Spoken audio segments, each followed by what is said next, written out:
आज ही Doubtnut app download करें। Doubtnut पर होगा अब आपके सभी मैथ्स, केमिस्ट्री, फिजिक्स और बायोलॉजी डाउट्स का सफाया। बस अपने क्वेश्चन की फोटो खींचो, उसे क्रॉप करो और तुरंत वीडियो सोल्यूशन पाओ। Download now.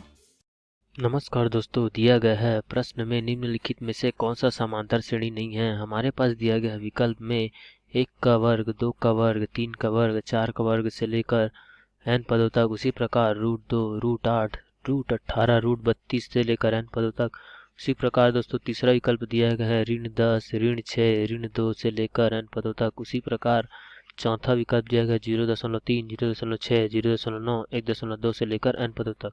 चलो दोस्तों, तब हम यहाँ से हल करते हैं। हल सबसे पहले हम पहला विकल्प के लिए हल करते हैं दोस्तों। दिया गया है 1 की घात 2, 2 की घात 2, 3 की घात 2 तथा 4 की घात 2। तो यहाँ से हम देखते हैं पहला पद a बराबर 1 की घात 2 तथा यहाँ से दूसरा पद b बराबर दिया गया है 2 की घात 2। तो यहाँ से हम सर्वांतर निकालते हैं। सर्वांतर तथा d बराबर b ऋण 1। तो यहाँ से हमारे पास हो जाएगा 2 की घात 2 ऋण 1 की घात 2। तो यहाँ से 4 ऋण 1 बराबर 3। उसी प्रकार दोस्तों यहाँ से तीसरा पद हम c मान लेते हैं। c बराबर दिया है 3 की घात 2। तब हम यहाँ से और सर्वांतर d निकालते हैं। तो c ऋण b। तो यहाँ से हो जाएगा 3 की घात 2 ऋण 2 की घात 2। तो ये 9। अब ये 4। तो यहाँ से हमारे पास 5 बचता है। तो इनके सर्वांतर जो है दोस्तों यहाँ पर समान नहीं है। तो अतः ये समांतर श्रेणी नहीं है दोस्तों।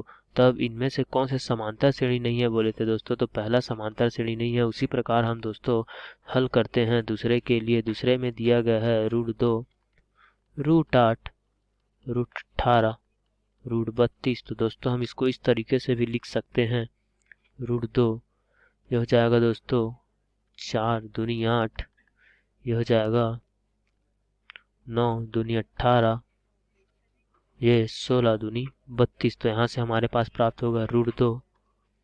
ये हो जाएगा 2 √2, 3 √2 तथा 4 √2। तब दोस्तों हम यहाँ पर देखते हैं कि हमारे पास इस प्रश्न में जो सर्वांतर दिखाई दे रहा है वो √2 है। √2, √2, √2। अतः विकल्प नंबर 2 हमारा समांतर श्रेणी है। उसी प्रकार दोस्तों हम यहाँ से देखते हैं 3 के लिए। तो यहाँ पर ऋण 10, ऋण 6, ऋण 2 से 2 तक। तब इसमें मान लेते हैं पहला पद ऋण 10, दूसरा पद ऋण 6 तथा तीसरा पद दिया गया है ऋण 2। तब दोस्तों हम जानते हैं कि जो सर्वांतर d होता है वो होता है b ऋण 1 जो बराबर होगा c ऋण b के। तब दोस्तों यहाँ से b ऋण a करने पर हमें जो प्राप्त होता है वो हो जाएगा ऋण 6 धन 10। तो यहाँ से c ऋण b करने पर ऋण 2 धन 6। तो दोनों को घटाने पर यहाँ से 4 और यहाँ पर भी 4।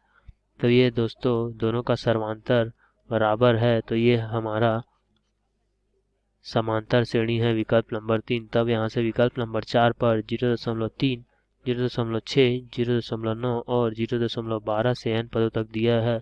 तो हम यहाँ से मान लेते हैं पहला पद 0.3, दूसरा पद 0.6, तीसरा पद 0.9।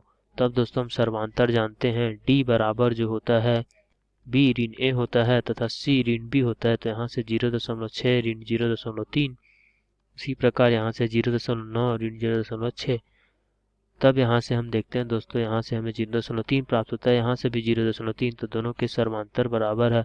अतः विकल्प नंबर 4 भी हमारा समांतर श्रेणी है दोस्तों। तो यहाँ पर प्रश्न में दिया गया था दोस्तों कि हमारा कौन सा इनमें से कौन सा समांतर श्रेणी नहीं है। तो हम यहाँ से कह सकते हैं कि दोस्तों विकल्प नंबर जो 1 है वो हमारा समांतर श्रेणी नहीं है। आशा करता हूँ कि आपको इस प्रश्न का हल समझ में आया होगा। धन्यवाद। क्लास 6 से 12 से लेके नीट, IIT, JEE मेंस और एडवांस के लेवल तक 10 मिलियन से ज्यादा स्टूडेंट्स का भरोसा। आज ही डाउनलोड करें डाउटनेट ऐप या व्हाट्सएप कीजिए अपने डाउट्स 8400 400 400 पर।